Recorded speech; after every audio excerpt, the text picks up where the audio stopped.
Welcome to the MedFavor Show, where the focus is on helping you grow and preserve your wealth. Join us as we discuss the craft of investing and uncover new and profitable ideas, all to help you grow wealthier and wiser. Better investing starts here. MedFavor is the co-founder and chief investment officer at Cambria Investment Management. Due to industry regulations, he will not discuss any of Cambria's funds on this podcast. All opinions expressed by podcast participants are solely their own opinions and do not reflect the opinion of Cambria Investment Management or its affiliates. For more information, visit CambriaInvestments.com. What's up, everybody? We got a really fun show today. Today's guest is Peter Levin, co-founder of Griffin Gaming Partners, one of the largest singularly focused gaming investment vehicles in the world. Peter was previously CEO and co-founder of Nerdist Industries, which was acquired by Legendary Entertainment. He was the president of Interactive Ventures Game and Digital Strategy at Lionsgate. He began his career at CAA. I was in their office building last week. Did a stint at Disney, sold a company to UFC, was also an early advisor investor to Rovio, aka Angry Birds. Peter, welcome to the show. Thank you for having me. It's a pleasure to be here. That was a great intro. Before we dive in deep, what is Griffin? Are you guys a venture capital firm, private equity? Are you a hybrid? How would you get to describe yourself to the world? We are world's leading, one of, if not the largest investment platform, as you referenced, that singularly focuses on the video game sector. We're a venture capital platform. That being said, we've done and had some success in the kind of growth pre-IPO arena. We're stage agnostic. We're geography agnostic. A lot of developers, publishers, picks and shovels businesses, platform infrastructure. Perfect. I feel like a fun place to start. You and I had dinner up in Santa Barbara at our buddy Steve Drobny's event, and I had the best time talking to you. And I thought it'd be great to kind of start a little bit at the beginning and give like a little bit of an arc of the gaming industry in general. So for those who aren't that familiar, but also we can kind of tie in a little bit of your origin story. I go back to my childhood, right? So I was there for the Commodore 64 games, Atari, we had one that our beagles chewed up the joystick. I can remember just like yesterday, I was saying one of the things I pined more for as a kid than anything else other than the Sony Discman was the Nintendo robot, which was a huge letdown. But to me, the origin of games was always the console or the computer, the PC. So maybe take us back to the beginning. I'd love to hear kind of how you got interested. What was games to you as a kid and as a youth, and then kind of we'll walk forward and talk a little bit about how it is today, because it's totally different today. It's been a fun journey I'm a little bit older than you, not a lot, but being at the inception of the launch of a medium form factor of interactive software and having such a deep appreciation for what that meant in that window in your life of discovery. So if you think about the early consoles, and for me, Atari holds a special place because I went to summer camp with Nolan Bushnell's daughter, and Nolan was the inventor of the Atari, right? So she would bring cartridges to summer camp. So it was always a good thing to be on the good side of Nolan Bushnell's daughter, if I'm remembering that correctly. If not, I'm embellishing the story. But nonetheless, I still bump into Nolan at conferences, and he's the guy who created the Atari. So if you think about that period of time in the early 80s with the proliferation of these platforms, the early Ataris, you're talking Intellivision, ColecoVision, and then on the PC side, you had your Commodores, and then you had other hardware that were much more indie at the time, right? So that was much more quest-focused, text-driven experiences, much more leaving a lot more to your imagination at the time. And then from there, once we gravitated towards a much more sophisticated and robust console ecosystem with Nintendo starting to dominate. And then you had obviously Sony and PlayStation jumping into the fray, Microsoft jumping into the fight as well, was a phenomenal result for the consuming constituency because you had multiple parties competing for your time and for your dollars. They were over-investing in, AAA premium content to lure them exclusively to their platform.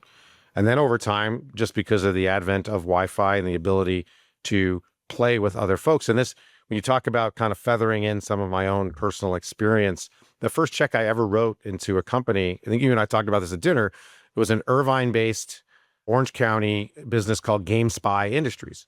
And GameSpy basically was a crawler that would allow for you to play other people who were playing the game that you were playing kind of before the proliferation of Wi-Fi. So if you weren't playing in a LAN party where you had people local and you're playing in a local area network, then GameSpy was really the software crawler that allowed for you to propagate an experience where you could play with people from all over the world. And so first check I wrote in was in line with that Warren Buffett mantra and thesis of invest in what you know and what you like and what you love and what you use. And I mean, I was, as a hardcore user of the GameSpy technology.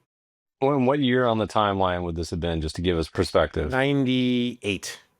Okay, 98. so late 90s. Yeah, late 90s, 98, 99. And the CEO, Mark Surface, I still think one of the smartest guys I've ever had the pleasure of being on his board and writing a check into his business. That company almost went away 4 times over the 4 years I was on the board. I went through so much tumult in that first board experience that I learned a lot. I learned a lot from him. I learned by hook or by crook, he's going to keep that business afloat until he had that hockey stick effect when the market came to appreciate, understand that if you wanted to play Duke Nukem or Quake or Half-Life or Doom or any other game of that era against other folks, you needed this GameSpy technology. And so it would be stamped on the back of all these boxes at retail, GameSpy enabled. And from there, we sold it to IGN and then News Corp. And so for me, it was a great watershed moment because I was running a small little pledge fund and, had some really fun runs on the board. Applied Semantics was one of our investments, which became AdSense for Google, kind of pre-IPO. They bought that business.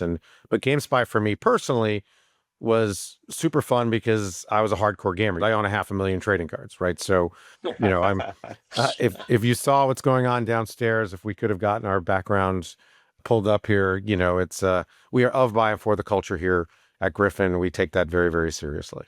Well, you're right down the road from us in Santa Monica, so I definitely will need to come up to the office. I have so many memories as a kid. Like my brother and I, we used to play where you get the baseball cards and you like fling them across the room. If they landed in a cup, you got to keep all the cards. And of course, they just destroyed all the cards in the interim. And I'm sure they're in his basement somewhere. Thinking about late 90s. So this is about when I hit my head on the ceiling of games, meaning I kind of tapped out at like 4 buttons. I mean, GoldenEye was like the finale for me. Is like, in college, friends playing that or FIFA, Cool Border, like some of these games. And then post kind of 2000 and as the internet came online, it sort of transitioned to a little bit of a different world. And then many years later, the big part, the advent of mobile. Maybe walk us through kind of your post 2000. What were you up to in those early days? And kind of walk us forward till we get to Griffin.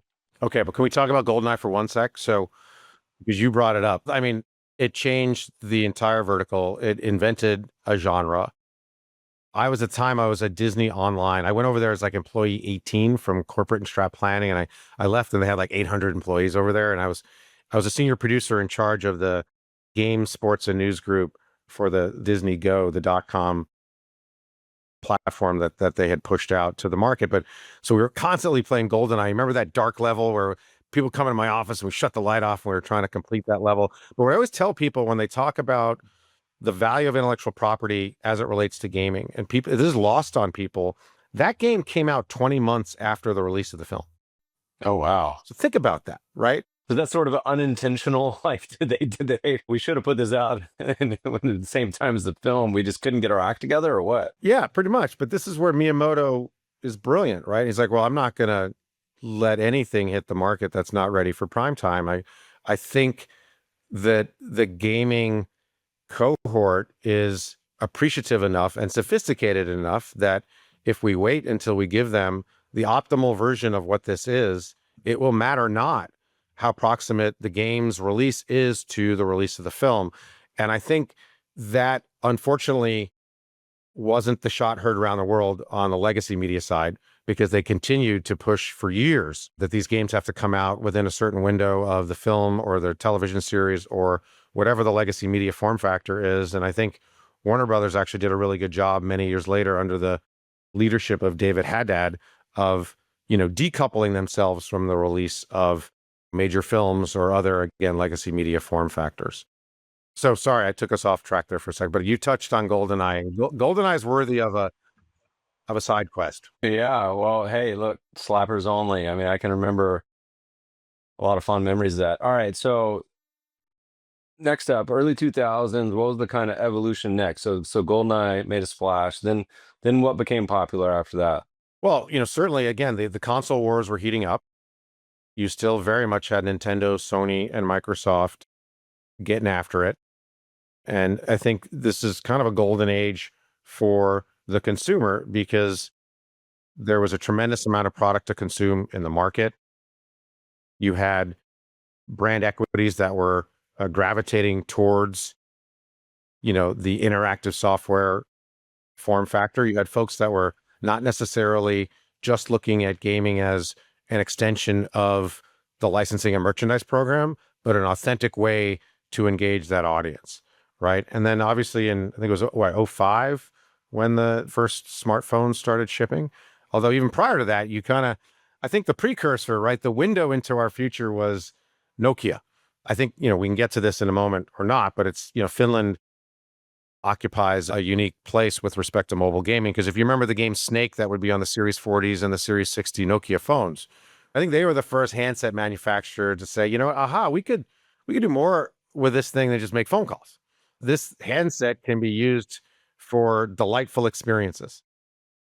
And so I think from there to smartphones, the market just exploded because all of a sudden you were giving people these incredibly ambulatory gaming experiences where they were no longer tethered to their home with a console or a PC or a PC cafe.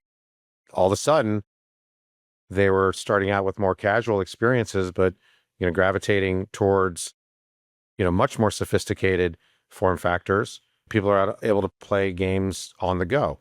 And then you had obviously the Switch, and now the release of the Switch 2 many, many years later. But I think the last 20 years of innovation with gaming and the amount of times you can count when folks counted Nintendo out.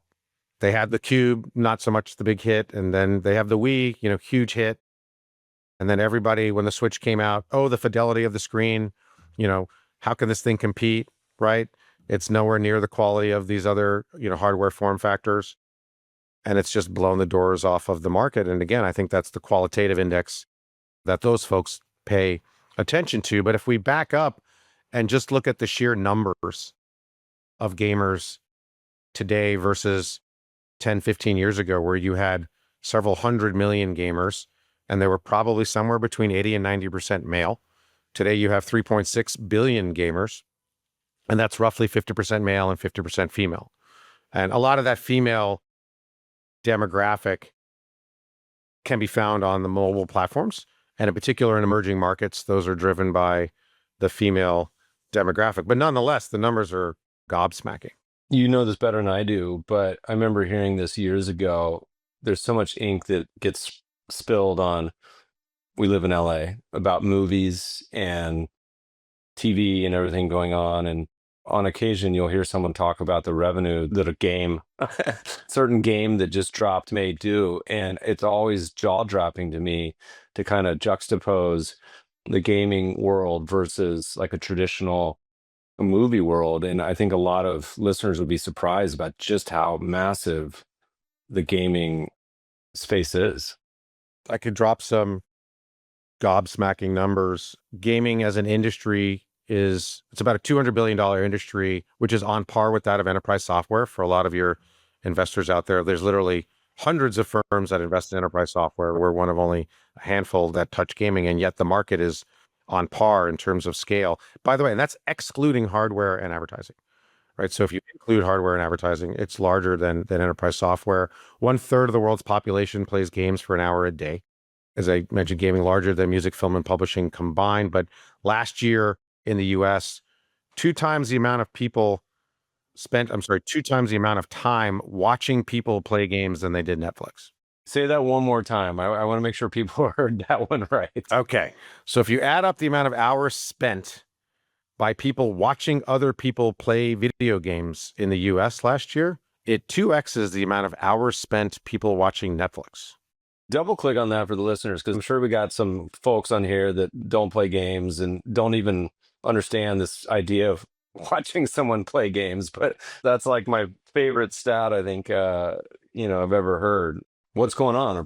Is this on Twitch or what else? it predominantly was dominated by Twitch, and then YouTube caught up fast.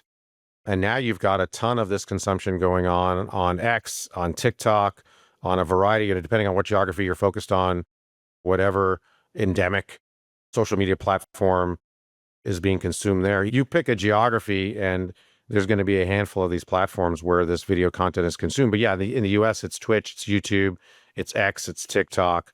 And it's just an incredibly elusive and attractive demographic to marketers and brands. And brands and marketers have always kind of stepped on their own foot trying to address the gaming demographic, right? Again, super elusive, super attractive. How do we get to them authentically? And I remember I went to my 30th Comic-Con this year. Don't judge, nurture, Meb. I remember years ago, I won't name, well, I will. I don't care. So it's Pepsi came down to Comic-Con and they took over almost like a whole city block, right? And they did this huge skate park activation down at Comic-Con. And it could not have been more out of touch with, who that person is who's attending Comic-Con.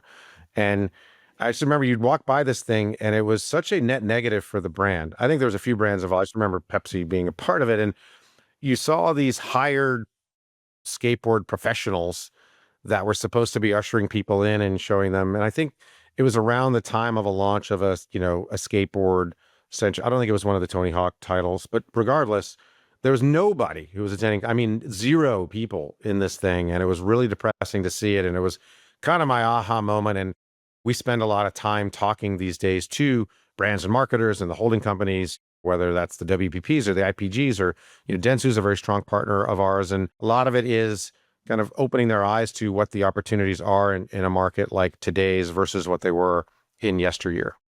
If you go back to the early days, and maybe you can enlighten me a little bit, the majority of the development was these giant companies, the Nintendos, the Microsofts, the Segas.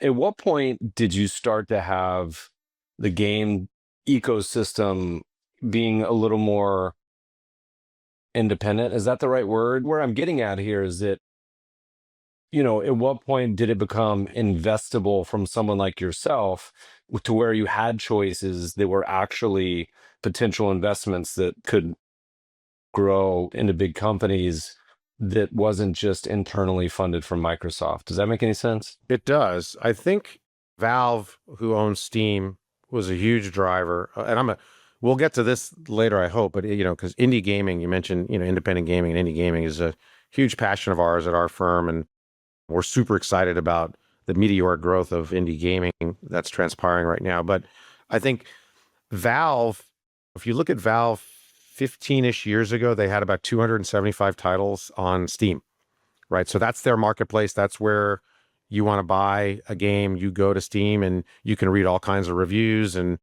you can triage that today, right, on Discord and Reddit and kind of cross-collateralize, what kind of feedback that you need in order to pull the trigger on buying of a game. But, Steam is where it's at. And so 275 titles-ish on the platform. Today, there's just shy of 20,000, right? But all of a sudden, this was a discovery platform for the end user, where as someone who may not want to spend $69.99 on the latest AAA title that took 7 years to develop and publish, and it's going to cost me a pretty penny, and I may not be in love with it at the end of the day, or I may. But folks who play those AAA games at those higher price points, on average, they'll buy maybe a couple of them a year, sometimes 3, sometimes 1, just depending on the year and the release and the cadence of the releases. But at these smaller price points, where there's less friction in terms of reaching that consuming constituency, they're going to buy a lot more of them. And those games are a lot less expensive to develop and to produce and to publish. Not always venture friendly, however. So it's an evolving part of the model, because not necessarily do the teams scale. So sometimes you have a very small team, but sometimes those games that are, $19.99, $29.99 can end up selling millions of units. And all of a sudden you've got a very small team that's grossing 100 million-ish a year. But I do think Steam changed the game, because all of a sudden you had the democratization of this content experience. You didn't have to be this massive developer with tens, if not hundreds of millions of dollars to develop a title, potentially years of a roadmap to get there. Not a lot of ways at that point, at that scale, to course correct. Whereas if you're investing less, and mobile does a good job of this too. I mean, Supercell, probably the most disciplined company in the gaming industry. If a game isn't hitting its KPIs and metrics, they're going to put it on the shelf. They're not push product to market that isn't ready for prime time. And I think when you're investing less in order to get to a place where you've got a playable version of the game, well, that gives you more optionality with respect to how are you going to deploy the allocated budget. As I think back to the early days, the revenue was you bought a console or a system and you bought the games, and that was probably kind of it. At what point did other forms of revenue start to become a big chunk of, this ecosystem? You mentioned licensing IP, you mentioned, there's in-game currencies now, there's like a million different ways to actually monetize kind of the games. When did that kind of really start to develop from just the pure console game sort of world? Well, I think there were goals and aspirations at the very beginning. So if you even look at some of the adaptations of gaming IP into legacy media, the early Mario, Super Mario movie, which was, not a commercial success, not well reviewed. It's a cult classic. But if you look at today's media landscape, for example, and then we'll fill in the gap a little bit. Over the last 5 years, on almost every streaming platform globally, the top streaming show, if not the number one, close there too, was based on a gaming IP, right? So most recently you had Last of Us Season 2, but prior to that, you had Fallout on Amazon, which I'm proud to say it was the last thing I did at Lionsgate when I stood at their games business, was help architect getting Fallout to Amazon, because I'm obsessed with Fallout. And I talked our chieftains at Lionsgate to get behind it. And God bless Kevin Beggs, who ran the TV group there. He made it so. But prior to that, you had Last of Us Season 1. And then prior to that, you had The Witcher on Netflix. So all of a sudden you have Netflix, you have HBO Max, right? You have Amazon putting massive runs on the board with shows based on gaming IP. Then you look at theatrical releases. I mean, just this past year, you had Minecraft, who just crossed $1 billion of box office. You had the latest incarnation installment of Sonic. You had the Super Mario movie. You had the Gran Turismo movie, which was based on an indie title that absolutely exploded, Five Nights at Freddy's, produced by a really good friend of mine, Russell Binder, who found the IP super early on, put an incredibly robust and contemplative licensing and merchandise program together around Five Nights. He produced the movie. He's the guy. When I stumbled upon Rovio and Angry Birds, because I've been to Finland 56 times, and on like one of my, I think it was like my 40th or 41st trip there, I was introduced to Rovio very early on, really before it exploded here in the West. And he was the guy that I called from Finland and said, hey, I think I'm going to tee you up with the biggest piece of business you've ever had that you've never heard of. And within a year, he put $1 billion licensing and merchandise program together around that IP. So you can even play Angry Birds at Topgolf now. That's my son's favorite thing to do. We got a Topgolf here locally, and he only wants to play the Angry Birds version of the Topgolf. So there's an amazing cross licensing there, golf and video game in the real world. I like this kid. He's a keeper. So I think, if you look at the consumption patterns of gamers, right? They spend more time interacting with their media form factor than any other.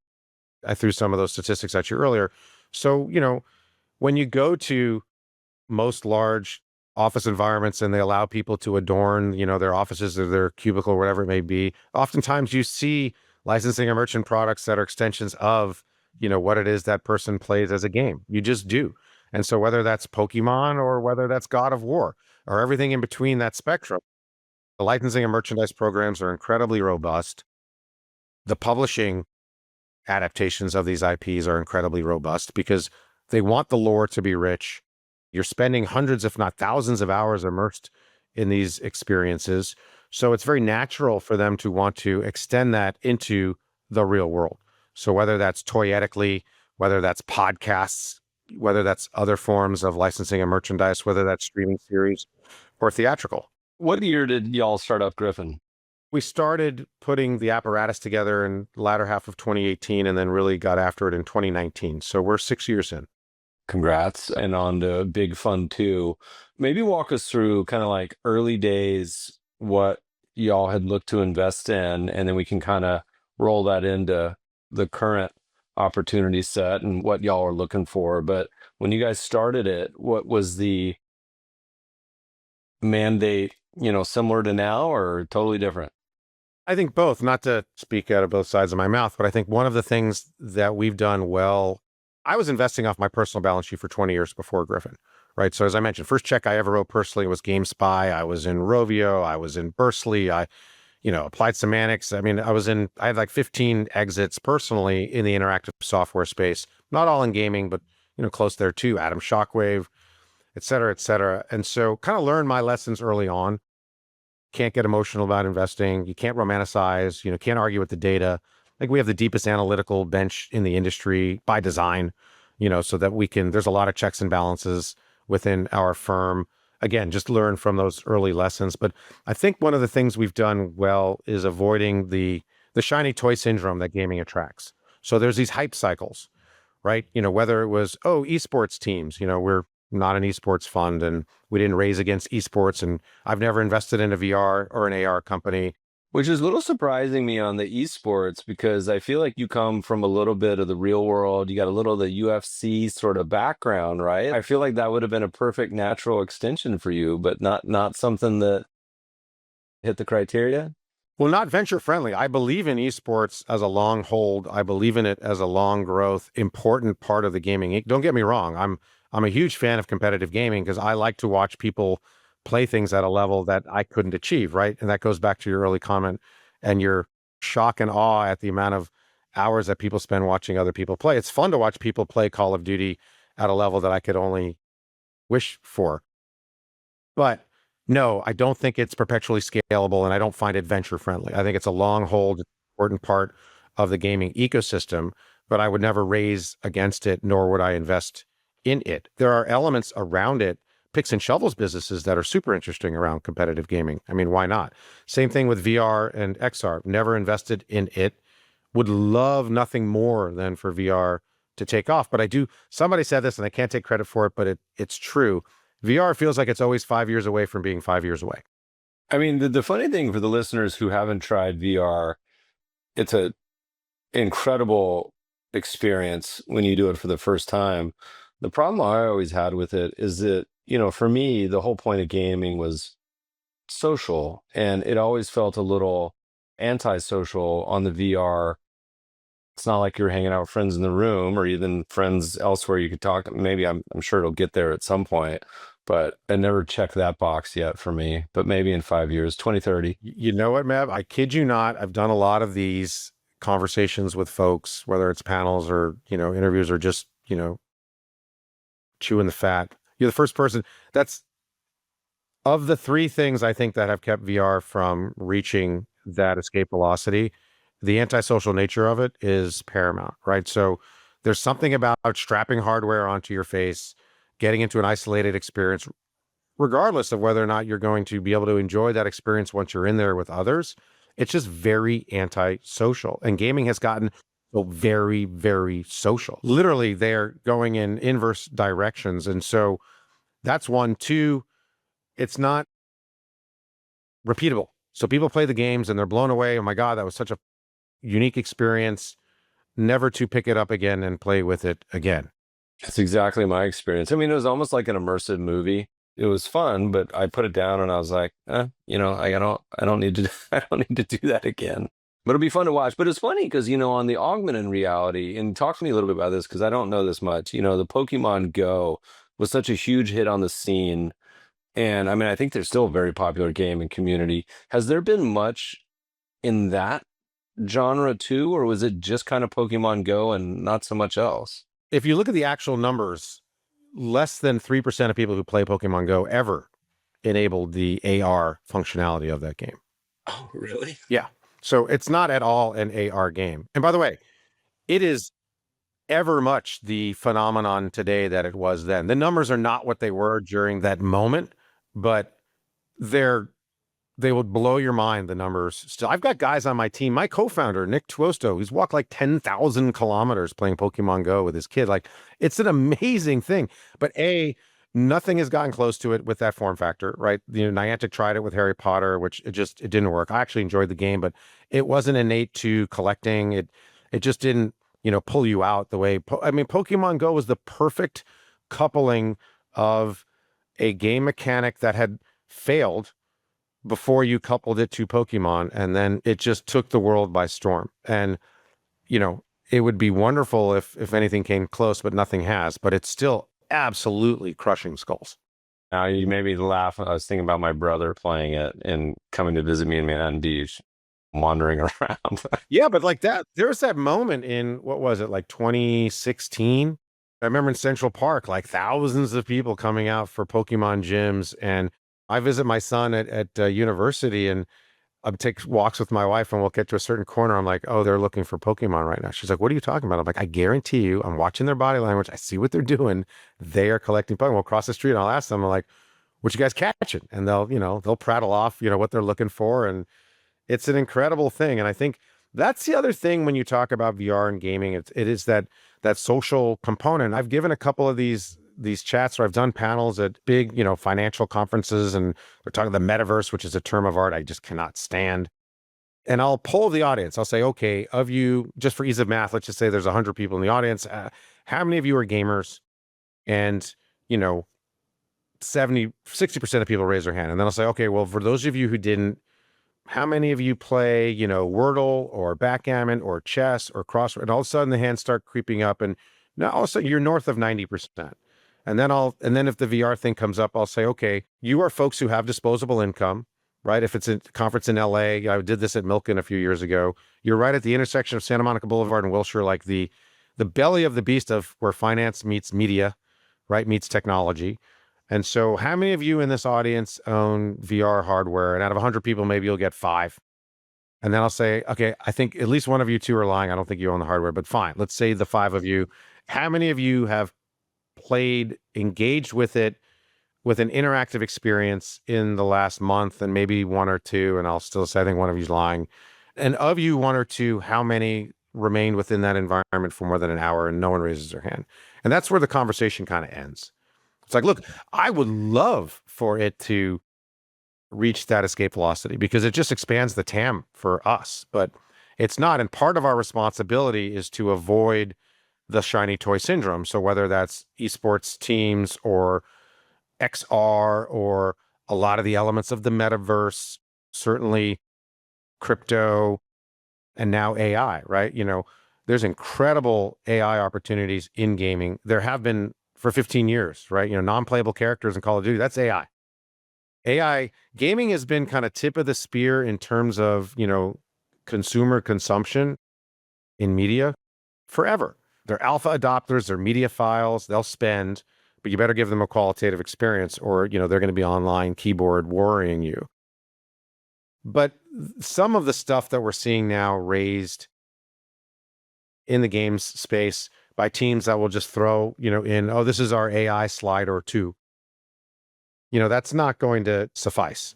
And so, I think the jury is out on a lot of what's happening, at least in venture capital right now, around this intersection of gaming and AI. But we're incredibly bullish on the impact that it's already has had and will continue to have.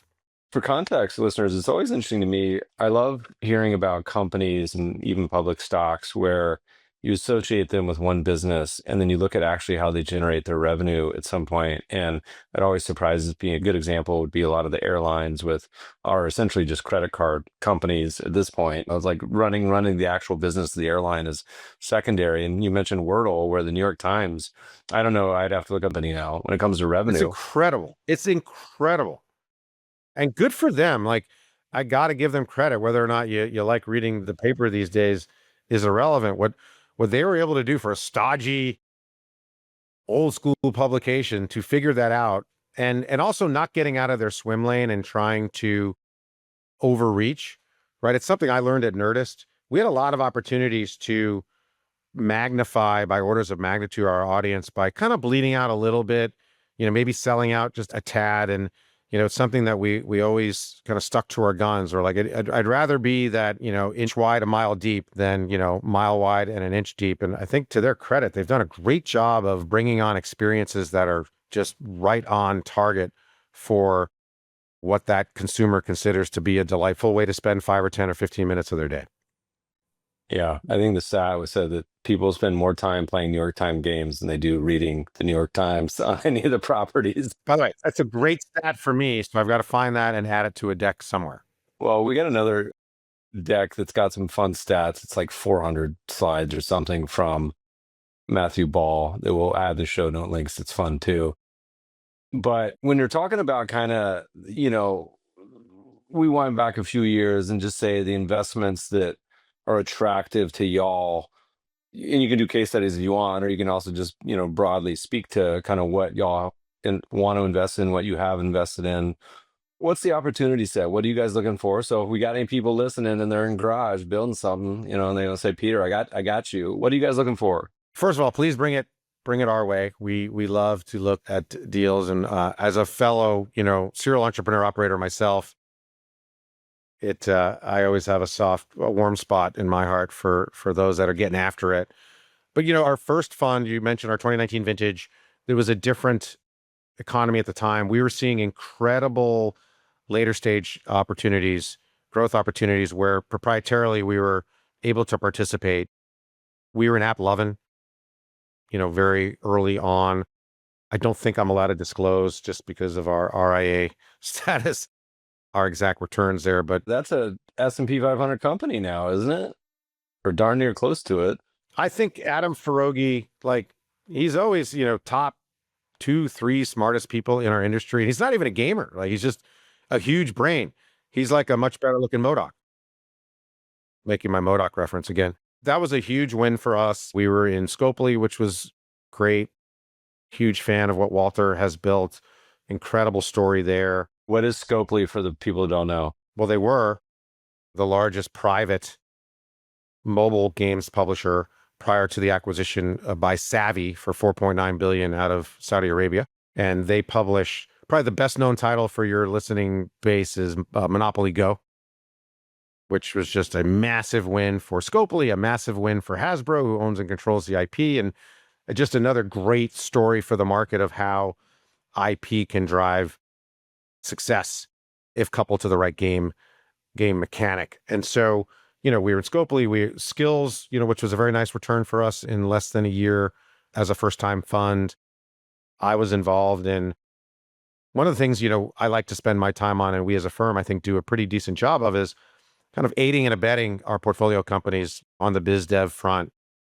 On the corporate side, our strategy side, my partner, Nick Tuosa, is one of the more successful advisor bankers in the space over the last 10, 12 years. So there's that angle. But for me, a lot of it is working with intellectual property and help Skills put partnerships together with folks like Big Buck Hunter, Golden Tee, and Tetris, right? And so, and that, they went public, and a lot of the interest around that business was some of the IPs that they were able to partner with along the way.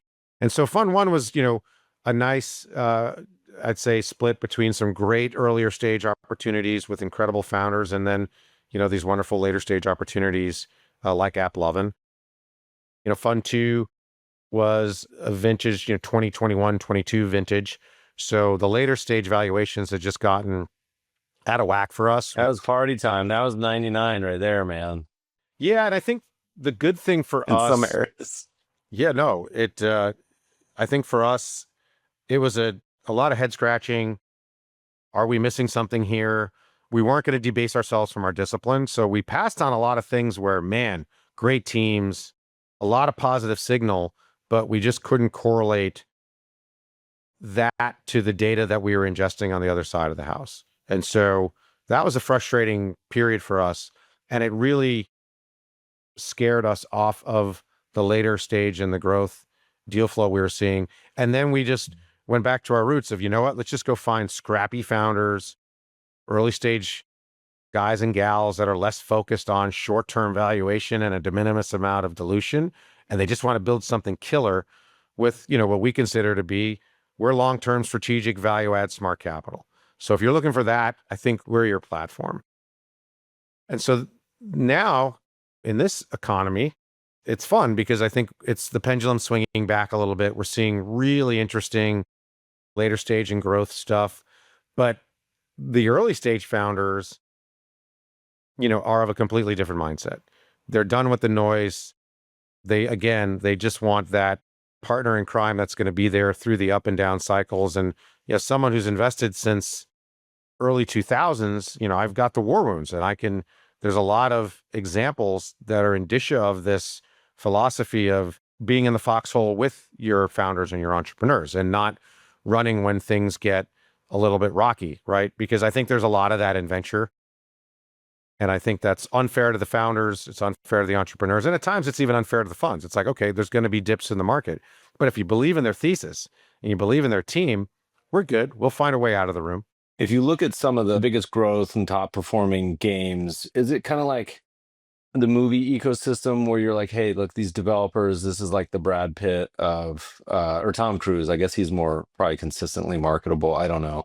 But when you're looking to invest in some of these companies, the founders, these ideas, or is it like, this hits business where a lot of just like, there's a lot of games out there now, and it's the long tail of the market where only a few of them kind of make their way. I'm not sure exactly the right way to phrase this question, but how do you think about sifting through all the noise? You mentioned you have a data-driven approach. Like, what does that actually mean, operationally speaking? Can't give away all the secret sauce, but I think it's the antithesis. Having my entire career has been at that intersection of gaming, media, sport, etc. Right. And so I've seen how it operates on the other side. The film, television, streaming, music, and legacy, publishing businesses would kill, absolutely slay to have access to the data sets that we have in gaming. The issue is a lot of folks who are looking at these deals, they don't understand the data that they're looking at. They don't have the frames of reference. They don't have the deal flow. They don't have the context. They don't have the 25 years of a database. And without that, there are ways that you can misread data and you can misinterpret signal. And it's happened time after time. I'm not going to name, deals. I don't want to drag anyone's name through the mud, and it's happened to the best of us. But there are times where we would trip over wires looking at a deal, 7 times within the first hour in a data room. And then we'd read about a pretty big fund stepping up and writing a check. And, it's obvious to us in particular when it's kind of generalist funds that maybe do a couple of these investments a year. That would be like, me investing in the telemedicine space, right? Or the cannabis space, just on a whim. Why aren't there more gaming focused firms? Because like it seems to me like there's certain areas that it seems like the domain expertise. I mean, it's almost like a healthcare and biotech. It's like why? I mean, I don't know how many enterprise software firms there are. There's 1,000 PE firms or something in VC, and on occasion, like you mentioned, they'll dip their toe into something that's kind of in y'all's world. But it's weird that there's not that many in y'all's. There are discrete muscles to flex that, again, I think come from decades of doing this, having the trust of the ecosystem, understanding and not misinterpreting signal, having the data sets and the comps and the KPIs with which you can, kind of check your enthusiasm. Again, I'm the serial entrepreneur founder. I can't tell you how many times I've, walked into my IC or got a gaggle of the analysts together. And I was like, guys, I'm so excited. I just met with this entrepreneur. She's incredible. This idea, I want to run 1,000 miles through the wall with her. And they'll come back and say, super interesting. Here's the 9 reasons why it won't work. Right. Or, here's why there are no buyers for that in the market, and they've canvassed the market. I think having those checks and balances and parking your ego at the door. And again, for me, it's just lessons learned early on, right? Like that is just no way to invest. And, you mentioned, biotech and again, green tech. I mean, it would be silly for me to have the hubris to say, yeah, there's something here. I'm feeling it.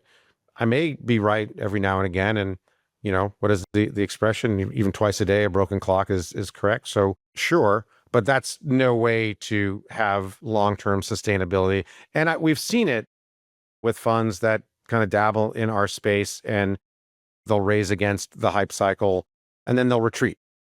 And if it's energy money, oftentimes they'll go back to investing in energy or real estate and real estate or crypto and crypto. And there's a handful of other funds out there that invest in gaming. Usually they're more geocentric or focused on Asia or Northern Europe or India. Talk to me a little bit about that while we're here. As we think about, I think when I think of mobile, I think of entire ecosystems, Asia, Africa, that are massive in terms of population, where the gaming ecosystem might be a little different just culturally or technology. And then you mentioned you spent a lot of time in Scandinavia. Is it becoming a world that is more homogenous, or is it kind of fractured still by geography and development and kind of how people play? And do you guys invest much currently ex-US, or is it all US focused? Oh God, no, we've done close to, if not more than 50% of our investing is international. We have resources all over the globe. We've got team members that cover geographies that are important to us. The wonderful thing, to answer your question about gaming, unless you're in a market the size of China, where like you can push a game out in China. For example, Smilegate out of Korea, a wonderful games business. They have a game called Crossfire. And that game's been downloaded more than 700 million times in China, and you've never heard of it, right? Like if you're a market that size, you can have games that only need to work in China. But if you're a market the size of Korea or Finland, you're talking sub 10 million people. Israel, you're talking sub 10 million. These are Finland and Israel are sub 10 million people. These are both markets that have generated some of the most successful mobile games businesses the world has ever seen. Why is that? Because they know from go that whatever they're pushing out into the wild needs to work globally. And that's phenomenal because you get these little tastes, whether it's color palette, soundboard, game mechanic, core loop, whatever it is, even the fonts, there's a little bit of a subtlety and nuance of these things that come from these geographies. So I think it's the antithesis of homogenizing. I actually think it's wonderful because you've got these smaller markets, even Turkey, for example. I mean, Turkey's just absolutely a beast in mobile gaming, just a beast. I mean, these are folks who were working, 40-hour weeks during COVID. And for a while, Finland dominated the global mobile, scene for a variety of different reasons. But again, those games had to work globally. And so you had this phenomenon of companies in these geographies getting bought. You had Supercell get purchased by Tencent in China. And then the minute they're Supercell, is that Clash of Clans? Is that Clash of crew? Clans, Clash Royale, a whole host of wildly successful titles. You then have in Turkey, you had Peak Games and Gram Games, selling to Zynga for 1.8 billion. And again, these teams, once their non-competes were up, then these co-founders or these heads of product would stand up their own business. So all of a sudden you have this propagation of these games businesses in these developing markets. And so the competition was super stiff. You had to be on your game. Then you had a certain subset of that demo who made a lot of money and they went and taught at university. So all of a sudden the curriculum at university is robust enough that you had kids taking courses in Scandinavia, Northern Europe, and in, parts of Middle East, North Africa, and in China and Korea, et cetera.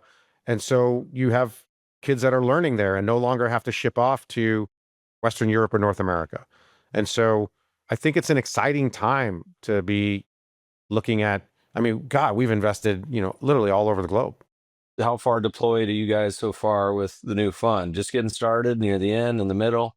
No, we're on fund 3. So we're I don't want to say just getting started, but we've made some exciting investments in fund 3. And, as I mentioned, it's an interesting time in the market where the market dynamics have shifted, where you can have much more reasonable conversations with founders and you can have much more mutually aligned interests. You referenced AI a couple of times, but we didn't really kind of dive into on the development side. How much is this changing when you talk to developers of this ecosystem? Is it like exponential sort of step function change? Is it something that everyone is like, wow, this is going to change the game? How are y'all thinking about it? Well, it's already changed the game in gaming. I think some of the more obvious areas like art asset creation. You're just no longer going to need an army of people to create art assets if you can create the art Bible, right? And you can have AI help to fill in around that. That's a very straightforward use of the technology. But things like QA testing. QA testing 30 years was kids in their early 20s, right out of college. They were either tired, in a bad mood, or hungover, missing all kinds of bugs in the games. Well, AI can fill in those gaps, right? You got things like customer acquisition, marketing. Okay, leveraging AI to figure out, well, what platforms are the most efficient way to reach that player, what day part, what geography, what demographic, et cetera. That's where AI can be absolutely invaluable. So I think the picks and shovels businesses are a no-brainer. Reduction of development costs, absolutely. Collapsing of development cycles, absolutely. All that's a net positive to us because it's just going to mean you're going to have more efficient ways with which to reach the market, more efficient ways that you can forensically parse through data to determine whether or not, a game or a business is viable. So, we see it as a huge net positive. I think it's the things that we're currently contemplating, but it's probably the things that we're not even currently contemplating where it's going to have the largest impact. So for the people listening that say, look, other than playing the games, maybe they say, look, I play some or I play a lot, but I'm interested in this world of maybe the business side, the investing side. Are there any particularly good resources? It could be books, it could be Comic-Con, it could be, following y'all's LinkedIn, whatever it may be. I was, saying the book recently, Tomorrow, Tomorrow, Tomorrow. That was a novel, but it was fun about the kind of game development world. Anything that you think is like kind of surrounding kind of what y'all do in y'all's world that might be useful to people? I mean, I think it depends on your orientation, right? If you're an investor, we have a great weekly newsletter that folks can sign up to. They can certainly follow our social. I think it's interesting. The quarterly analyst reports have gotten so much better over the years as those that are writing them grew up playing games. And I think just to flip back to our discussion earlier, it's also why I think the films and the streaming series are so good now, because 20 years ago, they weren't being made by people who were playing those games. They were being made by studios who opportunistically saw dollars in their eyes because these games were generating so much alpha, as games. Well, now you've got people like Jonah Nolan, the showrunner of the Fallout show, who grew up playing the game, obsessed with the game, knows every subtlety and nuance of the game. You've got guys like J.J. Abrams, making films and television series and streaming series, who's a massive gamer.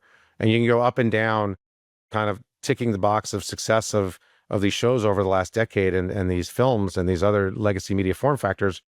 And they're, if you look behind them, these are people who grew up playing games. And so the reference material is no longer, oh, it's a newspaper article, a magazine article, right? No, I'm a hardcore gamer and it's my, it's a dream that I get to adapt this into this other legacy media form factor. But to come back to your query, I think if I'm just a fan of the space, absolutely attending the consumer-facing conferences is key to having an immersive experience. I think it's super fun. So whether that's New York Comic-Con, which just took place, or San Diego Comic-Con, which just took place, used to be E3 here in Los Angeles, that's no longer a thing. But, there are tons of these types of shows where folks can show up and find their people, quote unquote, and meet in real life. And I think that's, we have probably a third of our team are rabid Magic the Gathering players. I'm just a collector of the cards, but we've got, guys and gals on the team where they go to the Magic Con, World Championships every year in Las Vegas. And there's something about that. People gathering, they're competing, but there's a huge social component to it. There's a collectible angle to it. So I think, the wonderful thing about what has transpired with gaming over the last 15 years is it's no longer that, the kid playing games in the basement, right? That traditional trope. It's, these folks are kind of taking over the world.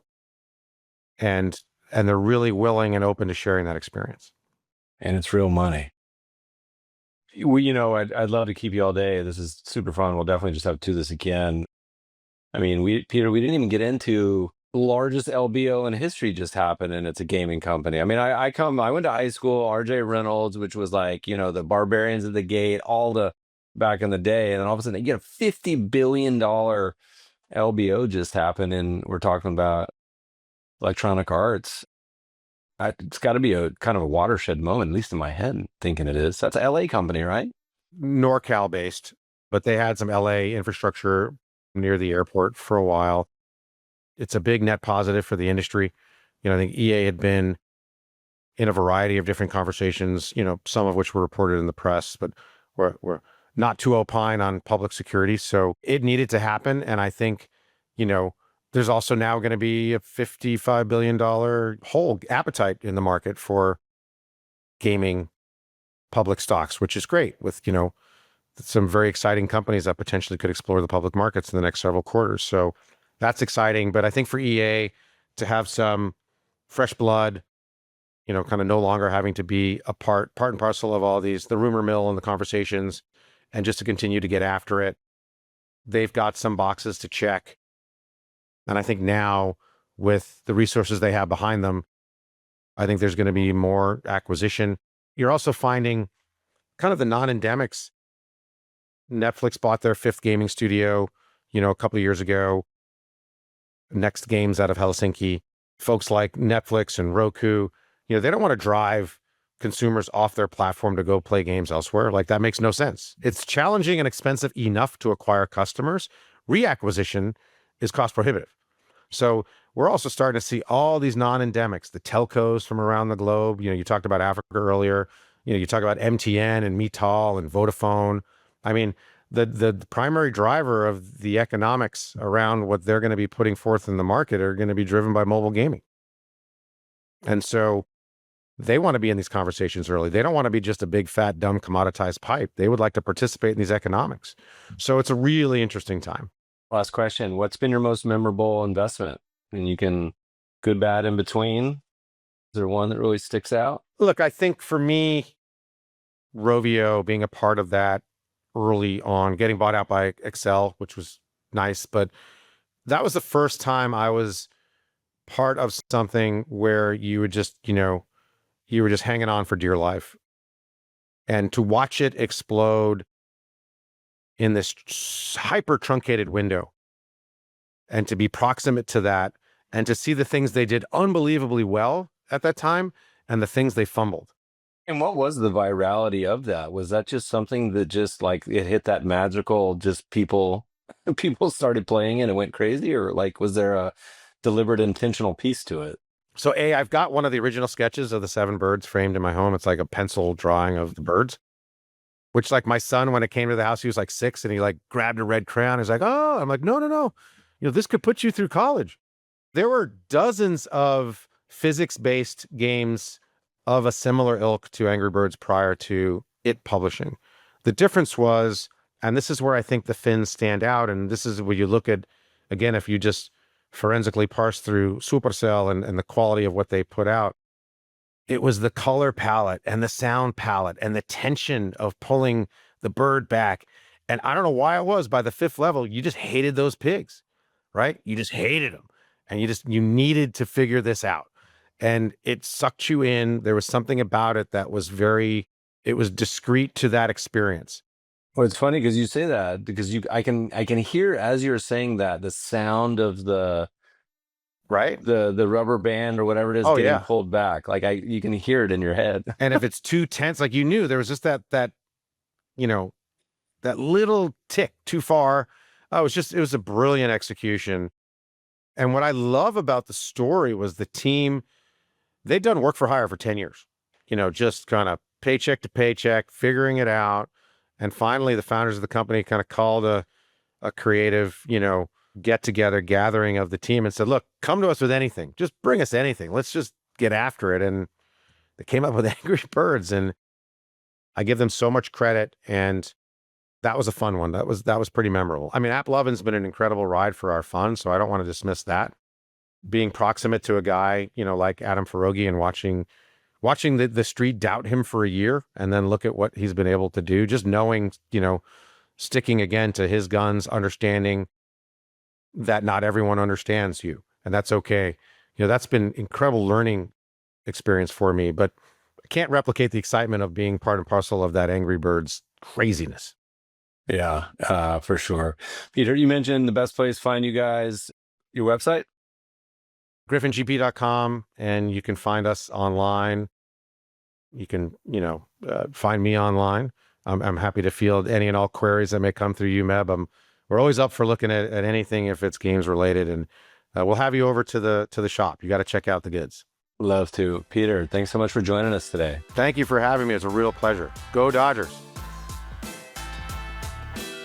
Podcast listeners will post show notes to today's conversation at mebfaber.com/podcast.